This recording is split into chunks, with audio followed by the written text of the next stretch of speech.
Welcome to the CMA inter group 2 preparation. पूरी की पूरी प्रिपरेशन बेटा फ्री ऑफ कॉस्ट चल रही है, तो स्टे ट्यून विद मी ताकि चैनल को सब्सक्राइब कर लो और आप तक नोटिफिकेशंस पहुंच पाएँ और दिसंबर 2026 के लिए पूरा का पूरा बेनिफिट बेटा आप ले पाओ। ठीक है, चलो अब हम लोग डिस्कस करते हैं internal control versus internal control, internal audit versus internal control and internal check के बारे में। ठीक है, तो सबसे पहले हम ना okay, let's see the differences.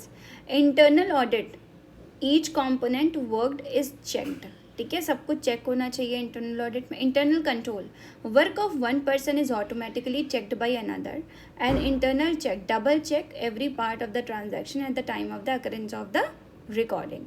Now, internal audit to evaluate the internal control system and detect the errors and frauds. Now, to ensure the adherence to the management policies, safeguarding of assets, prevention, detection of fraud, errors, accuracy of the records.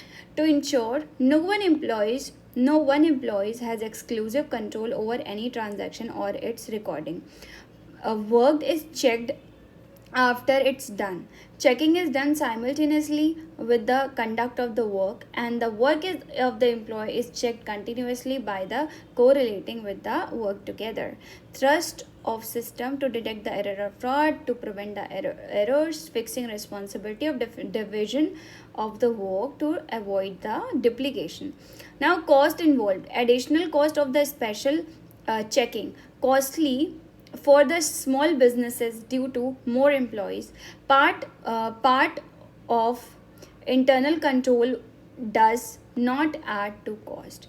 Now, internal audit submits report to management, provides built-in MIS report, summary of the day-to-day transactions, work as a report for the seniors. I hope ये चीज़ आपको समझ में आ गई होगी, या मैं already पहले यहाँ पर सारा एक्सप्लेन कर चुकी हूँ। ठीक है, अब देखते हैं हम लोग risk based internal audit, RBIA।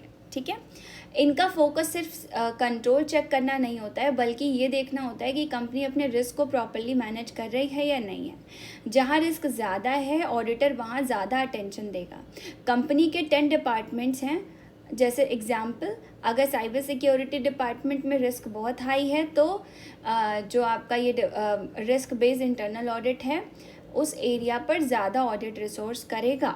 ठीक है, ऑडिट के रिसोर्स को यूज़ करेगा। So this is the meaning of risk based internal audit. You can read from it. RBIA connects the internal auditing from the company's risk management system. It focuses on the assessing how well risk are managed, not just checking for the control compliances. Unlike traditional audit, RBIA looks at whether the management is effectively handling risk and adopting the controls are needed. Okay, अब की objectives of RBIA क्या होता है? Risk identification, risk response, residual risk, monitoring and reporting. मतलब management important risk को identify और address करता है। रिस्क को मैनेज करने के लिए जो एक्शंस लिए गए हैं वो इफेक्टिव हैं या नहीं है। कंट्रोल्स के बाद जो रिस्क रिमेनिंग है वो प्रॉपरली मैनेज है या नहीं है। Monitoring, risk management process regularly monitored हो रहा है या नहीं है। रिस्क और उनके रिस्पॉन्सेज प्रॉपरली क्लासिफाइड और रिपोर्टेड हैं या नहीं है। तो RBIA वर्सेस ट्रेडिशनल ऑडिटिंग क्या होता है, अब हम इसमें डिफरेंस देखते हैं। ठीक है, ये चीज़ समझ में आ गई होगी। There is a comparison. तो ट्रेडिशनल ऑडिट रूटीन बेस पर जनरल एरियाज़ को कवर करता है, मतलब ठीक है, जनरल एरियाज़ को जो कवर करता है। रिसोर्सेज डिफरेंट एक्टिविटीज़ में स्प्रेड हो जाते हैं जैसे। एंड RBIA क्या करता है, हाई रिस्क एरियाज़ पर फोकस करता है, जहाँ रिस्क ज़्यादा है वहाँ ज़्यादा अटेंशन देता है। So traditional audit means check broadly, and RBIA मतलब check where the risk is high. Now, advantages of RBIA. Advantages means consistency, transparency, specificity. 3 things हैं. Now, consistency is important for the audit. ठीक है, changing conditions के according audit focus update करता है। ठीक है, जो भी अपग्रेडेशन होता है। ट्रांसपेरेंसी, अंडरस्टैंड और मैनेज करना, इम्प्रूव करना। And then specificity, high risk areas को स्पेसिफिक टारगेट करके ठीक करना। एलोकेट करना। नाउ RBIA का प्रोसेस क्या होता है बेटा, ये थोड़ा इम्पॉर्टेंट है, ठीक है, इसमें मैं हार्ड बना रही हूँ, ये इम्पॉर्टेंट है एग्ज़ाम के लिए भी।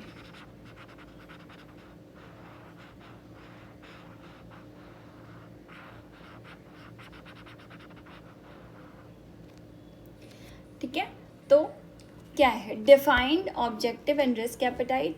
Now understanding the business process, then identify the risk, then prioritize, then categorize, assess control and prepare the audit, reassessment risk and audit committee approval, allocate the resources and schedule audit।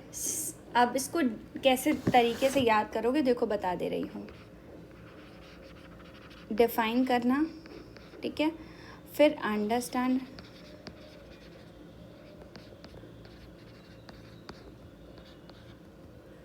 फिर identify, फिर prioritise,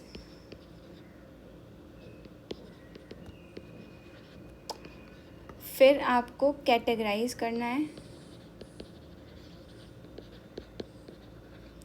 फिर आपको assess करना है, फिर आपको update करना है, फिर क्या करना है, अप्रूव करना है, फिर क्या करना है, अलोकेट करना है। उसके बाद देखो इंटरनल फाइनेंशियल कंट्रोल क्या होता है। इंटरनल फाइनेंशियल कंट्रोल के बारे में बात करते हैं तो कंपनी के पॉलिसीज़ और प्रोसीजर होते हैं जो इंश्योर करते हैं कि बिजनेस ऑपरेशन एफिशिएंट हो, असेस प्रोटेक्टेड हो, फाइनेंशियल रिपोर्टिंग एक्यूरेट हो। इसका मेन एम कॉर्पोरेट गवर्नेंस को इम्प्रूव करना होता है। तो फाइनेंशियल कंट्रोल को जो कंपनी के ऑपरेशंस असेसेस लाइक असेट्स और फाइनेंशियल रिपोर्टिंग को रिलायबल बनाते हैं, ठीक है, उसी को हम लोग इंटरनल फाइनेंशियल कंट्रोल कहते हैं, ठीक है। तो this is the written, you can read it. आप रीड करते हुए चलो क्योंकि मुझे बहुत सारा कुछ कवर करना है बेटा, तो मैं एक एक चीज़ रीड नहीं कर रही हूँ, मैं आपको समझा रही हूँ कि क्या है और क्या इम्पोर्टेंस है, ठीक है। उसके बाद अब हम आते हैं स्टैट्यूटरी प्रोविजन फॉर IFC। ये आपको लिखे हुए हैं, listed entities, all listed, independent directors, audit committees, ठीक है। इसका मतलब क्या होता है कि डायरेक्टर्स को इंश्योर करना होता है कि इफेक्टिव IFC है, उसकी एडुकेसी रिपोर्ट करेंगे कि नहीं करेंगे, और एंट्रीज जितनी भी होती हैं तो ऑडिटर्स को जो आपके इंटरनल फाइनेंशियल कंट्रोल की एडुकेसी और इफेक्टिवनेस पर रिपोर्ट करना होता है। Independent directors financial control strong है या इंश्योर करता है। Audit committee internal control systems को रिव्यू करता है, डिस्कस मतलब वो उससे डिस्कस भी करता है, ओके। आई होप इतना समझ में आ गया होगा। अब हम आते हैं बेनिफिट्स पे। बेनिफिट्स क्या हैं? Accountability, investors confidence, transparency and improved performance. Benefits आप पढ़ सकते हो अपने आप से, इतना कुछ इम्पोर्टेंट नहीं है इसको बताने के लिए, ठीक है। क्या क्या बेनिफिट्स होते हैं इंटरनल फाइनेंशियल कंट्रोल के।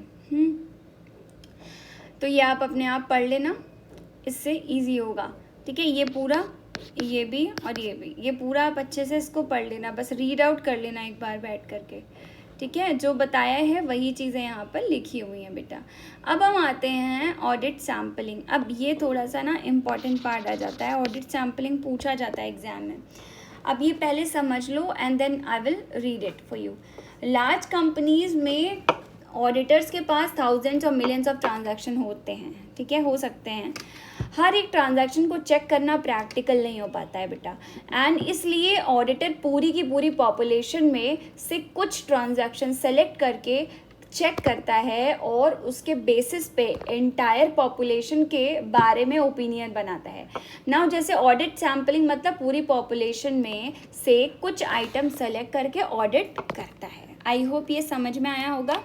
Up in large organization, it is impractical to check the every transaction. Instead, auditors use sampling to examine and smaller subset of the transactions to form an opinion about the entire population. Now, reduce the workload on the audit time, saves the cost, allow the auditors to focus on the critical issues, helps and identify the weakness in the internal control. provide reliable results using statistical methods. Now factors to considers. अब एक example मैं दूंगी यहाँ पे, जैसे company के पास मान लो 10,000 cell invoices हैं और ऑडिटर सारे 10,000 सेल इनवॉइसेस चेक नहीं करेगा, वो एग्जाम्पल 200 इनवॉइसेस चेक करेगा। अगर सैम्पल सेटिस्फैक्ट्री हो गया तो ऑडिटर पॉपुलेशन के बारे में कंक्लूजन ड्रॉ कर लेता है। आई होप समझ में आ रहा होगा। नाउ बेनिफिट्स मैंने बता ही दिए हैं, ठीक है।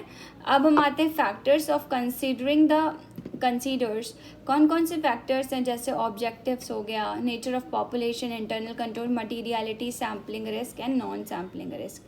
ये आप यहाँ से रीड आउट कर सकते हो, जैसे ही आप रीड करोगे समझ में आने लगेगा, सबसे ईजी लैंग्वेज में दिया हुआ है। नाउ सैम्पलिंग के अप्रोचेस बेटा क्या होते हैं ये समझना ज़रूरी है। नॉन स्टैटिस्टिकल सैम्पलिंग होती है और स्टैटिस्टिकल सैम्पलिंग होती है। नॉन स्टैटिस्टिकल सैम्पलिंग में क्या होता है, इसमें ऑडिटर अपने प्रोफेशनल जजमेंट के बेसिस पे सैम्पल सेलेक्ट करता है एंड स्टैटिस्टिकल टूल को यूज़ नहीं करता है।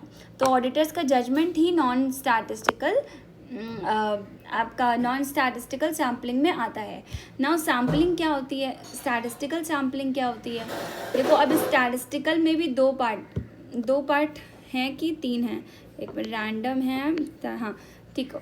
स्टैटिस्टिकल में भी कई सारे पार्ट्स आते हैं। तो स्टैटिस्टिकल्स में जैसे रैंडम सैम्पलिंग, जो आइटम को सेलेक्ट करके इक्वल चांस मतलब होने का इक्वल चांस होता है। सपोज 1000 इन्वॉइसेस हैं, इन्वॉइसेस में से कंप्यूटर रैंडमली 100 इन्वॉइसेस सेलेक्ट कर लेता है। अब स्ट्रेटिफाइड सैम्पलिंग मतलब पॉपुलेशन को डिफरेंट ग्रुप्स में डिवाइड करके हर एक ग्रुप्स के सैम्पल लिए जाते हैं। Example small transactions, medium transactions and the large transactions, हर एक ग्रुप का सैंपल लिया जाता है। नाउ सिस्टमैटिक सैम्पलिंग क्या होती है, आइटम्स को रेगुलर इंटरवल पर सेलेक्ट किया जाता है। एग्जाम्पल सपोज 20th इन्वॉइसेस हमें सेलेक्ट करना है तो हमने 20th इन्वॉइसेस सिस्टमैटिकली सेलेक्ट कर लिया। Now monetary units of sampling क्या होती है, सिलेक्शन मॉनेटरी वैल्यू के बेसिस पे होता है। हायर वैल्यू आइटम्स को इम्पोर्टेंस मिलती है। मल्टी स्टेज सैम्पलिंग क्या होती है, multi stage sampling means different stages different level पर सैम्पलिंग की जा सकती है। आई होप ये चीज़ क्लियर हुई होगी बेटा, समझ में आ गया होगा, ठीक है। अब हम आगे बढ़ते हैं। सैम्पलिंग का हो गया, स्टेजेस ऑफ ऑडिट सैम्पलिंग यहाँ तक का पूरा करा दिया बेटा। स्टेजेस देखो, design sample, determine sample, select sample and perform audit procedure. ये आप अपने आप पढ़ सकते हो, ठीक है। रीड योर सेल्फ, रीड कर लो। जहाँ पे रीड करने की ज़रूरत है वो मैं आपको ही बोलूँगी कि रीड करो। Design, size, select and audit. Now audit की कुछ टेक्निक्स होती हैं, उन टेक्निक्स के बारे में हम समझ लेते हैं, ठीक है। क्या होता है देखो, रूटीन चेकिंग, ट्रांजैक्शंस और कैलकुलेशंस बेसिक एक्यूरेसी से चेक करना, and then addition, subtraction, total etcetera सब कुछ चेक करना, ठीक है। That is routine checking. Now test checking, entire population check करने इंस्टेड ऑफ रिप्रेजेंटेटिव सैम्पल और डिटेल चेक करना, ठीक है। सैम्पल को पूरा डिटेल चेक करने की ज़रूरत नहीं है, ठीक है। एंटायर पॉपुलेशन को प्रॉपरली अच्छे से चेक करना होता है, ठीक है। That is test checking. Now let's move to the auditing. Auditing in the depth, selected transaction की डिटेल एग्जामिनेशन करना, जैसे एक्यूरेसी, कंप्लाइंसेस, ठीक है। Deep detail checking is called detail auditing in depth. Cut off examination check करता है कि transaction correct accounting period में record हुआ है या नहीं। लाइक सपोज 31 मार्च की सेल को 1 अप्रैल को रिकॉर्ड कर दिया है तो गलत किया है ना, तो करेक्ट पीरियड भी होना चाहिए ना। सरप्राइज चेकिंग क्या होती है, without prior notice unexpected checking करना, हिडन एरर्स या फ्रॉड डिटेक्ट करना विदाउट वार्निंग, ओके। नाउ अब हम लोग ना वॉक थ्रू टेस्ट क्या होता है ये देखते हैं। एक ट्रांजैक्शन को स्टार्टिंग से एंड तक चेक करना, like from the starting to end each transaction you have to check each and every transaction in the accounting system, पूरा ट्रेस करना अच्छे से। इससे ऑडिटर चेक करता है और इंटरनल कंट्रोल प्रॉपरली वर्क कर रहे हैं या नहीं, ये सब कुछ चेक होता है। नाउ एनालिटिकल प्रोसीजर क्या होता है, देखो Analytical procedure evaluates the financial information by analyzing the relationship between the financial and the non-financial data. मतलब analytical procedures में auditor financial और non-financial information के relationship को analyze करता है, numbers को compare करके unusual changes problems को identify करता है. Suppose अगर हम ऐसे देखें, example मैं देती हूँ, जैसे last year की sale, ठीक है, सेल आपकी कितनी है 10 करोड़. नाउ उससे पहले दिस ईयर की cell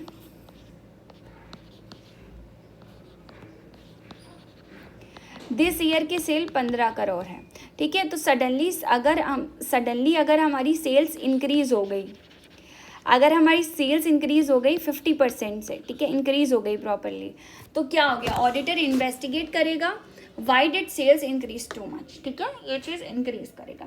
now why does the auditor compare, auditor financial information को कंपेयर कर सकता है with previous years and budgets, industry averages को भी, ठीक है. अब आई होप ये चीज़ समझ में आ गई होगी.